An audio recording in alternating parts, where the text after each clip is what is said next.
दोस्तों, आज हम एक्सप्लेन करने वाले हैं हाल ही में आई एक Malayalam movie officer on duty को, जो कि आपको जरूर पसंद आएगी। इसलिए वीडियो को अभी लाइक कर दीजिए। हम चलिए कहानी शुरू करते हैं। तो कहानी की शुरुआत होती है जोसेफ नाम के पुलिस वाले से, जो नोट लिखकर खुद की जान देने जा रहा था। इसके बाद हम जोसेफ के असिस्टेंट को देखते हैं, जिसे सड़क पर कुछ बंदे घेर लेते हैं। तो जोसेफ का असिस्टेंट किसी तरह खुद को बचाते हुए निकलता है। फिर कहानी कुछ दिन आगे बढ़ती है। एक बूढ़ी औरत पुलिस को कंप्लेन करती है कि बस में उसके बगल में जो दो औरतें बैठी थी, उन्होंने उसकी चैन चुरा ली। जिसके बाद एसआई उन औरतों से कहता है कि अगर तुम लोगों ने इनकी चैन चुराई है तो जल्दी लौटा दो, वरना सीआई सर आएंगे तो मुसीबत हो जाएगी। तब सीआई हरिशंकर की एंट्री होती है और एसआई सीआई को सारी बात बताता है। ये सुनकर हरिशंकर उन दोनों औरतों की तरफ देखता है और उनमें से एक औरत प्रेग्नेंट थी। हरि उसे कहता है कि इनकी चैन तुमने ही चुराई है ना, जल्दी से चैन वापस कर दो।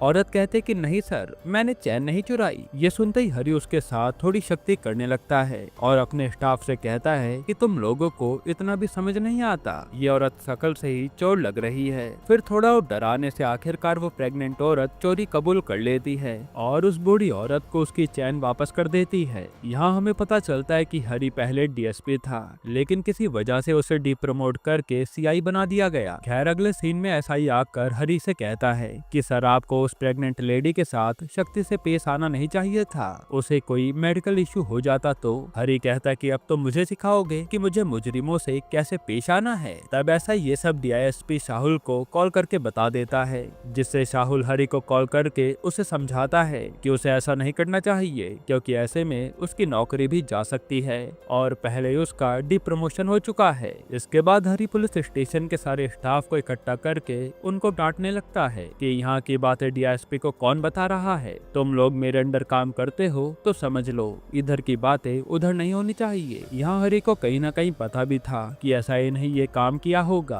पर वो उसे कुछ कहता नहीं। फिर कुछ देर बाद एक चंदू नाम का कंडक्टर और एक लड़की पुलिस स्टेशन आते हैं। चंदू हरि को बताता है कि मेरी बीवी की तबीयत ठीक नहीं है, उसका इलाज करवाने के लिए मैंने सोने की चैन गिरवी रखने के लिए एक फाइनेंस कंपनी के पास गया था, मगर फाइनेंस कंपनी वाले उल्टा मुझे कहने लगे कि ये चैन नकली है। सर, मुझे लगता है कि इन फाइनेंस कंपनी वालों ने ही मेरी चैन बदल दी। तब वो फाइनेंस कंपनी वाली लड़की कहती है कि सर, हमारी कंपनी बहुत पुरानी है, ऐसा पहले कभी नहीं हुआ, ना हम ऐसा करते हैं। तब हरि को उसी कंडक्टर चंदू पर शक होने लगता है, तो वो उससे कुछ सवाल जवाब करता है। चंदू कहता है कि मैंने वो चैन अपनी बेटी के लिए खरीदी थी, पर मेरी बीवी के बीमार होने की वजह से मैंने उसे गिरवी रखने की सोची। तब हरि कहता है कि ठीक है, तुम्हारी बीवी बीमार है ना, चलो वहीं चलते हैं। फिर पता चलता है कि वाकई में चंदू की बीवी हॉस्पिटल में एडमिट थी और चंदू की बेटी भी वहीं मौजूद होती है। तो हरि उसे बाहर ले जाकर उससे पूछताछ करता है। अब यहाँ हम देखते हैं कि असल में वो चैन चंदू की बेटी ने ही बदल दी थी। तब वो ये बात हरि को आकर बताती है और उसने ऐसा क्यों किया ये हमें आगे पता चलेगा। इसके बाद हरि अपने स्टाफ को पता लगाने के लिए कहता है कि चंदू की बेटी ने किस दुकान में असली चैन को गिरवी रखा होगा, मुझे जल्दी से पता करके बताओ। फिर स्टाफ इंफॉर्मेशन निकाल के हरि को बताता है कि चंदू की बेटी ने उसी फाइनेंस कंपनी में वो चैन गिरवी रखी थी और उसने साथ में एक और चैन गिरवी रखी थी। हरि कहता है कि ठीक है, तुम पता करो कि उन दोनों चैनों को किस जगह से खरीदा गया था। फिर स्टाफ कहता है कि सर, एक चैन को क्वारी ज्वेलर से खरीदा गया था और उस चैन को जोसेफ नाम के पुलिस वाले ने खरीदा था, जो बेंगलोर का था, और उसने तो हाल ही में खुदकुशी कर ली। वही दूसरी चैन किसने खरीदी थी इसका अब तक पता नहीं चल पाया है। फिर हरि वो चैन लेकर जोसेफ के घर पहुंच जाता है और वो उसकी वाइफ को वो चैन दिखाकर पूछता है कि क्या ये चैन आपके हस्बैंड ने खरीदी थी। जोसेफ की बीवी कहती है कि हाँ, उन्होंने ये चैन मेरी बेटी को गिफ्ट देने के लिए खरीदी थी, लेकिन एक दिन मेरी बेटी के गले से किसी ने उसकी चैन खींच ली थी। जोसेफ की बेटी भी हरि को यही बताती है। फिर मैंने और मेरे पापा ने जाकर एफआईआर दर्ज भी करवाई थी। यहाँ जोसेफ की बेटी की बातें सुन हरि सोचता है कि पक्का ये झूठ बोल रही है, मगर वो बिना कुछ कहे वहाँ से चला जाता है। इधर हरि के साथ ही उस दूसरी चैन के बारे में जांच कर रहे होते हैं। तब उन्हें एक बात पता चलती है, तो वो उस बात को बिना हरि को बताए सीधा डीवाईएसपी साहुल को बताते हैं और साहुल भी उन्हें इस बात को हरि से छुपाने के लिए कहता है। इसके बाद चंदू वापस पुलिस स्टेशन आता है, तो हरि कहता है कि मैंने तुमसे कहा था ना, वापस जब भी आओ तो अपनी बेटी को साथ लेकर आना। आगे वो बताता है कि असल में तुम्हारी बेटी किसी लड़के से प्यार करती थी, लेकिन वो बंदा नशेड़ी निकला और उसने तुम्हारी बेटी को भी नशे में उतार दिया और फिर उसके साथ गलत काम करके उसकी वीडियो बना ली, जिसके बाद वो उसे ब्लैकमेल करने लगा। इसलिए तुम्हारी बेटी ने वो चैन गिरवी रखकर उस लड़के को पैसे दिए थे ताकि वो उसकी जिंदगी बर्बाद न करे। और तुम्हारी बेटी अभी 17 साल की है, यानी नाबालिग है, तो हम लोग उस लड़के के खिलाफ कंप्लेन कर सकते हैं, बस तुम उसे ले आओ। जिस पर चंदू कहता है कि सर मेरी बेटी ऐसा कुछ भी नहीं कर सकती, लेकिन हरी कहता है कि ऐसी बातें बच्चे अपने पेरेंट्स के सामने नहीं बताते, तुम अपनी बेटी को थाने लेके आओ, हम सब देख लेंगे। इसके बाद शाहुल हरी को चैन वाला केस यहीं ड्रॉप करने को कहता है, ये कहकर कि इस केस को दूसरी टीम हैंडल करेगी, तुम कोई और केस देख लो। लेकिन हरी नहीं मानता और शक तो उसे पहले ही हो गया था कि उसकी टीम मेंबर्स उससे कुछ छुपा रहे हैं। फिर अगले सीन में हम हरी की बीवी गीता को देखते हैं। हरी और गीता की एक छोटी बच्ची होती है। शाहुल ने गीता को कॉल करके कह दिया था कि वो हरी को चैन वाला केस ड्रॉप करने के बारे में समझाए, वरना उसकी नौकरी भी जा सकती है। तो गीता आज वही करती है, मगर हरी तो अपनी जिद पर अड़ा था कि वो ये केस सॉल्व करके रहेगा। तभी हरी का एक स्टाफ मेंबर उसे कॉल करके कुछ बताता है और उसकी बातें सुनकर हरी के होश उड़ जाते हैं। वो तुरंत चंदू के घर पहुंचता है, जहां चंदू की बेटी ने खुदकुशी कर ली थी। हरी को देखते चंदू आग बबूला हो जाता है, कहता है कि आपने मेरी बेटी को थाने लाने के लिए कहा था ना, देखिए उसने क्या किया, इसके जिम्मेदार आप ही हो। असल में शुरुआत में जब हरी ने चंदू की बेटी से पूछताछ की थी, तब उसने हरी से कहा था कि वो ये सब उसकी फैमिली को न बताए, लेकिन हरी ने तो सीधा उसके पापा चंदू को सब बता दिया था। यही कारण था कि उसने अब खुदकुशी कर ली। फिर जब हरी चंदू की बेटी की लाश देखता है तो उसे बेहोशी छाने लगती है। उसी वक्त चंदू के पड़ोसी भी हरी पर हमला करते हैं कि इन पुलिस वालों की वजह से चंदू की बेटी मारी गई। तब शाहुल भी मौके पर मौजूद होता है और वो जैसे तैसे हरी को वहाँ से निकाल कर घर भेजता है। फिर हरी की बीवी गीता उसे पानी वगैरह पिलाती है और हरी उनकी बड़ी बेटी नीला के बारे में पूछने लगता है। तब गीता कहती है कि उसके सर में दर्द है, इसलिए वो सो रही है। इस पर हरी उसके रूम में जाकर उसे ढूंढने लगता है और उसका नाम लेकर बुलाता है, पर वो तो कमरे में नहीं होती। ये देखकर हरी गुस्से में गीता पर चिल्लाता है कि हमारी बेटी कहाँ है। तब गीता भी भड़क जाती है और हरी से कहते कि हमारी बेटी कहाँ होगी, तुमने तो उसे मार दिया। ये सुनकर हरी चुप हो जाता है। इसके बाद कहानी फ्लैशबैक में जाती है। हम हरी और गीता की बेटी नीला को देखते हैं। हरी नीला से बहुत प्यार करता था। एक दिन हरी और उसकी टीम श्याम नाम के बंदे को पकड़कर लाती है, क्योंकि श्याम ने थॉमस नाम के एक पुलिस वाले की बेटी को फंसाकर उसकी एमएमएस बना ली थी और वो उसे ब्लैकमेल किया करता था। इसी दबाव में आकर थॉमस की बेटी ने खुदकुशी कर ली थी। तब यहाँ थॉमस भी श्याम को बहुत मारता है। फिर पुलिस वाले श्याम के लैपटॉप को कब्जे में ले लेते हैं और जब हरी लैपटॉप चेक करता है तो उसमें उसकी बेटी नीला का भी एमएमएस मौजूद था, यानी उस बंदे ने नीला को भी फंसाया था और उसके साथ गलत काम करके उसकी वीडियो बना ली थी। ऐसे में कई लड़कियों की वीडियो श्याम के लैपटॉप में होती है। ये देखकर हरी गुस्से में लाल हो जाता है और वो श्याम को वहीं मार डालता है। उसके टीम वाले भी हैरान थे कि पुलिस कस्टडी में रखे बंदे को हरी ने मार दिया। फिर ये सब शाहुल गीता को कॉल करके बता देता है। तब गीता नीला को प्यार से इस बारे में पूछती है तो नीला कहते है कि हाँ माँ, मैं एक लड़के को पसंद करने लगी थी, पर उसने मेरा फायदा उठाकर ये सब कर लिया। गीता कहते कि कोई बात नहीं, गलती हम सबसे हो जाती है, चुप हो जाओ। तभी हरी गुस्से में घर आता है और नीला को इस बारे में पूछने लगता है। तब गीता हरी को समझाने की कोशिश करती है कि हमारी बेटी अभी छोटी है, उस पर दबाव मत डालो, उससे एक छोटी सी गलती तो हुई है। लेकिन हरी गीता को धक्का देकर नीला के कमरे में जाने लगता है और कमरे में जाते वो देखता है कि नीला ने पंखे से लटककर अपनी जान दे दी है। तब अपनी बेटी को मरा देखकर हरी को दौरा पड़ता है और वो बेहोश हो जाता है। तब से वो जब भी किसी की लाश को देखता उसे ऐसे बेहोशी के दौरे पड़ते थे। इधर कंडक्टर चंदू मीडिया वालों को बता रहा होता है कि सीआई हरी के कारण उसकी बेटी ने खुदकुशी कर ली, जिससे हरी का नाम खराब होने लगता है। फिर शाहुल हरी के डॉक्टर से मिलकर उसके बारे में पूछता है तो डॉक्टर कहते हैं कि हरी के माइंड में वो ट्रॉमा घर कर गया है, उसे ठीक होने में थोड़ा वक्त लगेगा।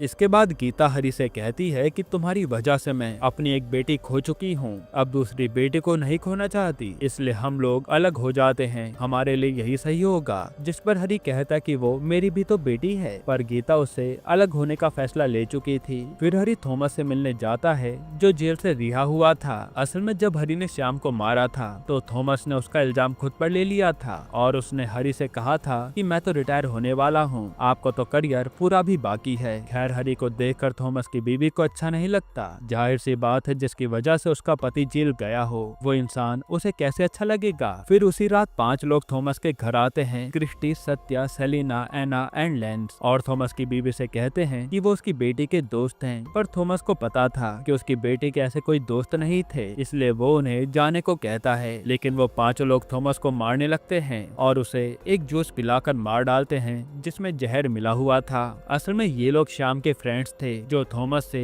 उसकी मौत का बदला लेने आए थे। फिर थॉमस की बीवी उन्हें कहती है कि शाम को मेरे पति ने नहीं बल्कि उसे हरी ने मारा था। साथ ही वो उन्हें हरी की तस्वीर भी दिखाती है। इसके बाद सुबह जब फॉरेंसिक टीम थॉमस के घर पहुंचती है तो घर का दरवाजा अंदर से बंद होता है। ये देख वो लोग सोचते हैं कि शायद थॉमस और उसकी बीवी ने खुदकुशी कर ली होगी, लेकिन हरी पूरे घर की अच्छे से जांच करता है और शाहुल को बताता है कि मेरी थॉमस से कल ही बात तो हुई थी और उन दोनों ने खुदकुशी नहीं की होगी। घर में पीछे मौजूद पेड़ पर चढ़कर कोई आया होगा और किसी ने इन दोनों को जहर देकर मार दिया। शाहुल को भी सब कुछ देखने पर यकीन हो जाता है कि थॉमस और उसकी बीवी को किसी ने जहर खिलाया है। इस हादसे के बाद हरी उस चैन वाले केस पे ध्यान देने लगता है कि शायद उस केस का लिंक भी उसकी बेटी की मौत से जुड़ा हो। फिर हरी अपनी बेटी की फ्रेंड से मिलकर उसे शाम के पिक दिखाकर पूछता है कि क्या मेरी बेटी का बॉयफ्रेंड यही लड़का था। तो नीला के फ्रेंड्स कहते हैं कि नहीं सर, ये उसका बॉयफ्रेंड नहीं था। तब हरी सोच में पड़ जाता है कि अगर श्याम नीला का बॉयफ्रेंड नहीं था तो नीला की वीडियो श्याम के लैपटॉप में कैसे आई। मतलब इन सब में श्याम के साथ साथ और भी लोग शामिल हैं। इसके बाद हरी श्याम के दोस्तों के बारे में पता करने लगता है। इसी बीच वो जोसेफ की बेटी से मिलकर उससे पूछता है कि मैं जानता हूँ कि तुम्हारी चैन किसी ने नहीं चुराई थी, सच सच बताओ हुआ क्या था। तब जोसेफ की बेटी हरी को सब सच बताती है कि मैं एक लड़के से प्यार करती थी, लेकिन उसने मेरा फायदा उठाकर मेरी वीडियो बना ली और फिर मुझे ब्लैकमेल करने लगा। उसी को पैसे देने के लिए मैंने वो चैन बेची थी और इसके कुछ दिनों बाद मेरे पापा ने खुदकुशी कर ली थी। आप प्लीज ये बात मेरी माँ को मत बताना। इसके बाद हरी किसी और लड़की के पास जाता है जिसने अपनी चैन गिरवी रखी थी और वो शाम की पिक देख के कहती है कि सर मैं इस लड़के को तो नहीं जानती, पर वो चैन मुझे शॉपिंग मॉल से मिली थी। मैं जिस शॉपिंग मॉल में काम करती हूँ उसके ट्रायल रूम में मुझे वो चैन मिली थी। इसके बाद सीसीटीवी फुटेज देखने पर हरी की टीम को पता चलता है कि उस दिन सच में एक लड़की अपना पर्स ट्रायल रूम में भूल गई थी और उसने जाने से पहले शॉपिंग मॉल के मैनेजर से बातचीत भी करी थी। तो हरी मैनेजर से जाकर उस लड़की के बारे में पूछता है। मैनेजर बताता है कि मैं उस लड़की को इतना तो नहीं जानता और हम बेंगलोर के एक पब में मिले थे जहां हमने डांस किया था। बस यहाँ हमें पता चलता है कि वो 5 लोग हरी को मारने की फिराक में हैं। तब वो लोग उसे कॉल करते हैं। तभी क्रिस्टी कहता है कि उस हरी को एना के बारे में पता लग चुका है और हमें अब उससे बचना होगा। इधर हरी अपने सीनियर से केस के बारे में डिस्कस करके बेंगलोर के लिए निकल जाता है एना के बारे में पता करने के लिए। वहीं बात करें इन 5 की तो ये लोग कभी बेंगलोर तो कभी केरला शिफ्ट होते रहते थे, हमेशा नशे में डूबे रहते थे और इसी चक्कर में इन्होंने कई लड़कियों को ब्लैकमेल भी किया था। खैर फिर हरी बेंगलोर के पुलिस स्टेशन जाता है जोसेफ के बारे में पूछताछ करने के लिए और बातचीत करके हरी को ऐसा अंदाजा होता है कि शायद श्याम और उसके दोस्तों ने जोसेफ की बेटी को भी ब्लैकमेल किया होगा और जोसेफ को ये बात पता चल गई होगी, इसलिए उसने अपनी जान दे दी। यहाँ हरी एक और बात नोटिस करता है कि ये लोग सिर्फ पुलिस वालों की बेटियों को ही ब्लैकमेल कर रहे हैं, जैसे जोसेफ, थॉमस और हरी। तभी हरी की कोई साथी उसे कॉल करके बताती है कि उसने एना को किसी पब में देखा है। तो हरी कहता है कि तुम उस पर नजर रखो, मैं अभी आ रहा हूँ। मगर यहाँ एना को पता चल जाता है कि वो औरत एक लेडी पुलिस वाली है, तो वो उसे किसी तरह चकमा देकर निकल जाती है। फिर ड्राइव करते हुए वो क्रिस्टी को बताती है कि हरी और उसके साथी मुझे फॉलो कर रहे हैं। तब क्रिस्टी और उसके बाकी दोस्त एना को बचाने के लिए निकलते हैं। वहीं एना की गाड़ी हरी की नजरों से ओझल हो जाती है। फिर जब हरी अपनी गाड़ी से उसे ढूंढने के लिए उतरता है तो एना हरी को गाड़ी से उड़ाने की कोशिश करती है, पर खुशकिस्मती से हरी तो बच जाता है। पर तभी एक लॉरी आकर एना की गाड़ी को ठोक देती है, जिससे एना की वहीं मौत हो जाती है। फिर जब ये खबर क्रिस्टी और उसके दोस्तों को पता चलती है तो उन्हें लगता है कि उसे हरी नहीं मारा है और वो लोग मानो बदले की आग में जलने लगते हैं और हरी को मारने का प्लान बनाते हैं। फिर अगली सुबह हरी मुर्दा घर जाकर वहाँ के लोगों से कहता है कि अगर एना को देखने या उसकी बॉडी ले जाने के लिए कोई आए तो मुझे तुरंत बता देना। साथ ही वो अपनी टीम को भी वहाँ निगरानी पर लगा देता है। हालांकि एना के दोस्त उसे देखने आते हैं और उन्हें देख एक लेडी डॉक्टर उन्हें डांटने लगती है कि आप लोग अंदर कैसे आए, और वो तुरंत हरी को बताने के लिए कॉल करती है। पर ये लोग तो उस डॉक्टर पर हमला करके भाग जाते हैं। फिर जब हरी उस लेडी डॉक्टर से मिलने पहुंचता है तो वो उसे बताती है कि उन चारों में से मैं 2 बंदों को जानती हूँ। उन दोनों ने हैवी ड्रग्स का डोज एक बार लिया था, तब खुद का इलाज करवाने के लिए वो मेरे पास आए थे। फिर हरी जोसेफ के असिस्टेंट के पास जाकर उससे पूछता है कि मरने से पहले जोसेफ कौन से केस पर काम कर रहा था। तब वो उसे श्याम और उसके 5 दोस्तों की पिक भी दिखाता है। फिर जोसेफ का असिस्टेंट हरी को बताता है कि एक दिन एक बस कंडक्टर ने जोसेफ को कॉल करके बताया था कि उसकी बस में बैठे कुछ लोग नशा कर रहे हैं। तब जोसेफ ने वहां पहुंचकर श्याम, एना और सेलिना को अरेस्ट कर लिया था और श्याम ने जोसेफ से कहा था कि सर, आपको जितने पैसे चाहिए आप ले लो, मगर हमें छोड़ दो प्लीज। मगर जोसेफ एना के कंधे पर हाथ रखते हुए कहता है कि मुझे पैसे नहीं चाहिए बल्कि कुछ और चाहिए, जिस पर एना ने गुस्से में जोसेफ के मुंह पर थूक दिया था।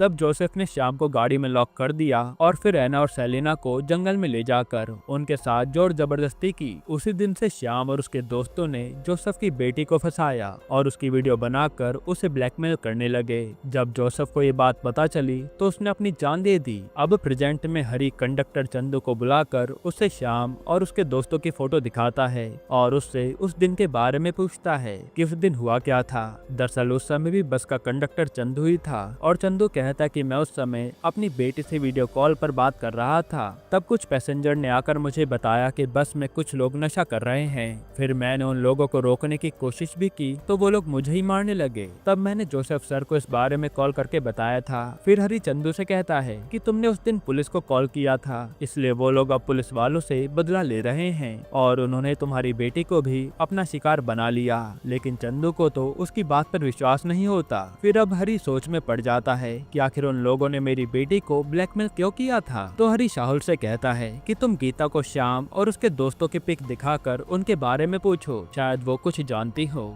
फिर फोटो दिखाने पर गीता शाहुल को बताती है कि उस दिन वो और उसकी बेटी नीला भी उसी बस में थे जो बेंगलोर से केरला जा रहे थे। नीला ने देखा कि श्याम उसकी गर्लफ्रेंड को किस कर रहा है और वो लोग नशे किए जा रहे थे। ये सब नीला की माँ गीता ने भी नोटिस किया और श्याम और उसके दोस्तों को डांटने लगी कि तुम पब्लिक ट्रांसपोर्ट में ये सब कैसे कर सकते हो। और जब उनके बीच में अनबन होने लगी तो गीता ने जाकर कंडक्टर को ये सब बता दिया। इसी कारण श्याम और उसके दोस्तों ने गीता की बेटी को भी टारगेट बनाया था। अब ये सब जानकर हरी सोचता है कि नीला की मौत का जिम्मेदार मैं नहीं बल्कि गीता है। तो शाहुल कहता है कि मैं गीता को ये बात बता दूंगा, लेकिन हरी कहता है कि नहीं, गीता को अगर पता चलेगा तो वो ये सब चीज बर्दाश्त नहीं कर पाएगी, इसलिए हम उसे कुछ ना बताएं तो यही अच्छा है। इसी बीच हरी और गीता का डिवोर्स केस भी चल रहा होता है। खैर फिर हरी का एक आदमी उसे कॉल करके बताता है कि क्रिस्टी और उसके दोस्त चंदू का पीछा कर रहे हैं और चंदू अपनी मरी हुई बेटी की फोटो फ्रेम बनवाने कहीं गया होता है। तो हरी और उसकी टीम वहां पहुंचकर उस पर नजर रखने लगते हैं, लेकिन क्रिस्टी और उसके दोस्त मौका देखकर चंदू पर हमला कर देते हैं। तब हरी और उसकी टीम आसपास ही थे और वो लोग चंदू को तुरंत हॉस्पिटल लेकर जाते हैं। और अब खुद पे हमला होने के बाद चंदू को हरी की बात पर विश्वास हो जाता है कि उन लोगों की वजह से ही मेरी बेटी की जान गई है। इसके बाद हरी गीता के पास पहुंचता है, शायद उसका अगला टारगेट गीता होगी ये सोचकर, लेकिन गीता अपने मायके चली गई थी और यहाँ वो अपनी छोटी बेटी और फादर के साथ बैठकर खाना खा रही होती है। इतने में क्रिस्टी और उसके दोस्त वॉचमैन को मारकर उनके घर में घुस आते हैं। तभी हरी गीता को कॉल करता है ये कहने के लिए कि तुम घर में सेफ रहना, लेकिन कॉल तो क्रिस्टी उठाता है और हरी से कहता है कि जब तक तुम यहाँ पहुँचोगे ये सब खत्म हो चुके होंगे। और वो लोग हरी के परिवार को बहुत टॉर्चर करने लगते हैं, जिससे हरी को काफी गुस्सा आता है। फिर गीता के पापा जो कि एक एक्स आर्मी ऑफिसर थे, वो अपनी गन निकालकर हवा में फायर करते हैं। ये देखकर ये लोग यहाँ वहाँ छुप जाते हैं। फिर गीता के पापा उसे कहते हैं कि तुम अपनी बेटी को यहाँ से लेकर चली जाओ, मैं इन्हें संभाल लूंगा। लेकिन गीता और उसकी बेटी के जाने के बाद वो लोग उसके पापा को जान से मार डालते हैं और फिर थोड़ा पीछा करने पर उन्हें गीता भी मिल जाती है। तब वो लोग उसे भी मारने वाले होते हैं, लेकिन इतने में हरी पहुंच जाता है। हरी क्रिस्टी से लड़के उसे और उसके दोस्तों को मारने ही वाला होता है कि शाहुल आकर उसे रोक देता है। वो कहता है कि तुम दोबारा वो गलती मत करो जो तुमने पहले की थी, हम इन लोगों को सजा दिलवाएंगे, जिस पर हरी भी मान जाता है। फिर कुछ दिन बाद हरी की बेटी का बर्थडे होता है और गीता और हरी बर्थडे पार्टी की तैयारी में लगे हुए थे। और अब गीता हरी को डिवोर्स भी नहीं देती क्योंकि उसे क्रिस्टी और उसके दोस्तों से सच का पता चल चुका था। अब बर्थडे पार्टी में शाहुल हरी से पूछता है कि तुमने न्यूज़ देखी क्या। इसके बाद कहानी थोड़ा पीछे जाती है, जहाँ क्रिस्टी और उसके दोस्तों के खिलाफ कोई सबूत न होने की वजह से कोर्ट ने उन्हें छोड़ दिया था। तब वो लोग किसी जगह पर जाकर फ्रूट्स खरीदते हैं और वो लोग खाते खाते समय यही डिस्कस कर रहे थे कि इस हरी को रास्ते से कैसे हटाएं। और हैरानी की बात तो ये थी कि हरी ने पहले ही उन फ्रूट्स में जहर मिलाया होता है जिन्हें खाकर उन लोगों की वहीं मौत हो जाती है। और शाहुल हरी को इसी न्यूज के बारे में पूछ रहा था। हालांकि उसे यकीन था कि उन्हें हरी नहीं मारा होगा, लेकिन हरी उसे कुछ भी नहीं बताता, बस कहता कि अच्छी बात है वो लोग मारे गए, वैसे मुझे इस बारे में कुछ भी नहीं पता। जिसके बाद ये लोग पार्टी एंजॉय करने लगते हैं। यहीं पर ये मूवी खत्म होती है। दोस्तों, आपको ये मूवी कैसी लगी हमें कमेंट में जरूर बताइएगा। और इसके अलावा आप कौन सी मूवी का एक्सप्लेनेशन चाहते हैं वो भी कमेंट कीजिएगा। और हाँ, अगर आपको एक कमाल की मूवी देखनी है तो आप ये वीडियो देख लीजिए।